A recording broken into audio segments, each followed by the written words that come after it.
Just leaving the grocery store in my Trump is a pedophile hat. It's funny, all these MAGA boot-licking, pedophile-loving cult clowns that like to obsess over me. They're literally obsessed with me. They comment on every post I make, sometimes 10 comments per incel. One of the things they always say is, you won't say that in public. You won't say that to my face. Say hello to Cliff Cash, a comedian from North Carolina. You won't act that way in public. I act this way in public every mother day. I've had somebody say something about my hat 4 times total ever. And I've been wearing it for months and months all over the United States. And when those 4 people had something to say, guess what? I had something to say back, and it wasn't friendly. Not scared of you, and nobody else is either, bitch. Not only is he a fantastic comic, but he is unapologetically ruthless with his politics. On behalf of the best coal miners in the world, who mine the cleanest and safest and most environmentally sound coal in the world, we're so pleased to endorse you today and wish you the best of luck and vow to support you the best we can. Thank you. Thank you. That's so nice.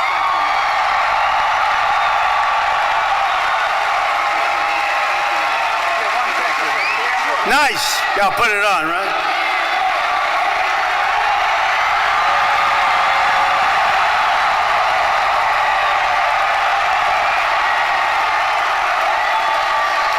Let this image show how unrelatable this human being is, especially to the working class, because Cliff gets it. I was just thinking to myself, I can't imagine being like a regular dude who knows how to fix and work in the heat and get sweaty and muddy and dirty and licking the boots of a New York City who's never done jack.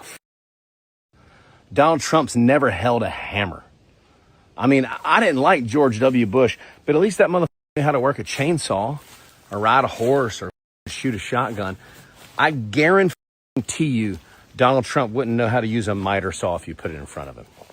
The guy's a How can you go work your ass off every day and put on a pair of boots and get dirty and get sweaty and do manual labor? And clearly this tough guy persona is important to you because you guys talk about alpha and beta and soy boy and snowflake. Y'all talk about that all the time. So clearly you do care. That's why you got a loud pickup truck and, you know, your Jeep Wrangler with purple rims and whatever. Y'all are so fixated on macho-ness. And I'm telling you, this is a dying pedophile with a on his neck who paints his face orange every day and in his pants. A child rapist, lifelong con man, grifter who's never done anything harder than rape a child or swing a golf club. And he has to lie about how good he is at swinging a golf club. And he has to lie about not being a child rapist. And y'all are licking his boots? And you think you're a tough guy? You're an easily duped dude. None of what he said is inaccurate, by the way. Not a single syllable.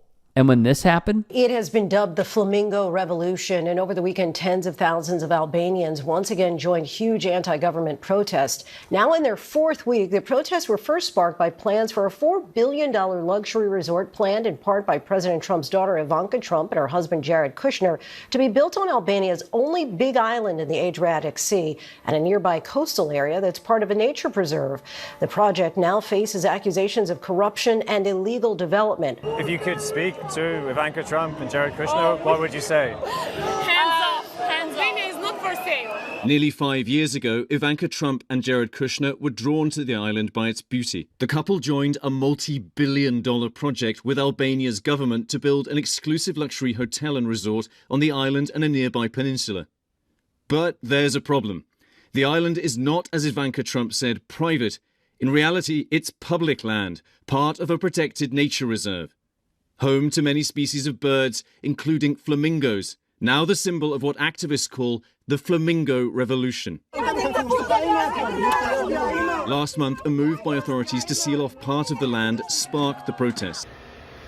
Most of us have seen by now the Albanians marching, resisting the Kushner-Trump effort to build some unwanted five-star resort. There's another video of citizens just straight up going to this island where they're trying to start construction and like physically impeding them from doing so. And I'm just proud of these people for standing up for their country and their fellow countrymen and for the environment, and just having backbone and courage in general. And in the meantime, our country is literally being run by a dying pedophile with dementia who's in his pants, who is breaking the law like 1,000 times a day. I mean, like, what they've done to the environment here doesn't even, like, no comparison to anything going on anywhere else. They're selling away public lands. They're allowing oil and gas exploration in sensitive areas. They're turning back environmental protections like Clean Water Act and Clean Air Act and Endangered Species Act. They're also kidnapping children and making them sleep in death camps on concrete floors covered up with little silver reflective blankets. He's quadrupled his net worth now through crime while being in office. So my question is, when the are the citizens of this country going to give enough of a to flood Washington, D.C.? Because I've been begging you for a year, over a year. Nothing else matters. Oh, he weighed in. And also on ICE's detention centers? We can all do something. I think that's the real bottom line to all of this. Because the GEO group, who is headquartered in Boca Raton, Florida, they run almost all of these ICE detention centers. This is a for-profit, profit-based prison company that is very much sucking the teat of the Trump oligarchy. For everyone in South Florida, they've got an email. They've got a physical address, rather. And I think you should consider going. If you're an activist in Florida, an organizer, I think you should have already been at the GEO group. Maybe you have, and I don't know about it, but we can protest at every single ICE detention center, or we could go knock on their door. Go knock on their door and let them know that the American people, our patience is finite. And we might not have reached a tipping point yet, but we will. We will. It is coming. And with it, accountability is coming too. His bio would even go on to read, if you dislike fascists, come watch Cliff make fun of them for an hour. You won't regret it. If you can and are willing, please become a paid member here at TYT Sports. And or go to tyt.com/join. In addition, you can follow me on Twitter, Instagram, and TikTok. Appreciate it. Have a great day.